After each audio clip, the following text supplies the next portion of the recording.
النقطة التالتة يا فندم، أنا اشتغلت مع ضيوف كتير من كل الجنسيات. أول حاجة مفيش دفع ضريبي نهائي. الضرايب دي اشتغل، طب بيتم ممكن تقولي لي تخفيضها الفكره يعني، معلش تدينا بشكل تفاصيل كبير. شويه على شغلك معاهم؟ يعني في مثلا مجال أنا ايه؟ اشتغلت في مجال الغزل والنسيج حلو. والقماش الخام، وحاليا صباغة. من طب فترة دخلت حلو، ثواني بس، تصنيع ولا استيراد؟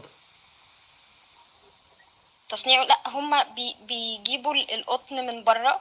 بيستوردوا القطن. بيشتغلوا في المصانع. تمام. اه. الغزل بيشتغلوا في القماش الخام، وبيبقى في نفس المصنع بيبقى فيه زي مزبغة. كنت رايحة أقدّم وقعدت تدريب أسبوع، قعدت أشتغل. أنا حاليًا cost، يعني باشتغل في التكاليف. فقعدت إن أنا أسأل على الضرايب وكده، لقيتهم ما فيش فواتير ضريبية، وكمان بيضيفوا الضريبة ال14% في السعر. اه يعني يعني هو مش فاهم قصدك. بيدفع ضرايب، وكمان بيضيف يعني بياخد الضريبه بتاعت الدوله 14%. اللي بيدفعها الناس. يعني من الآخر بيحمل الضريبة كمان على المواطن وهو مش دافعها، تمام.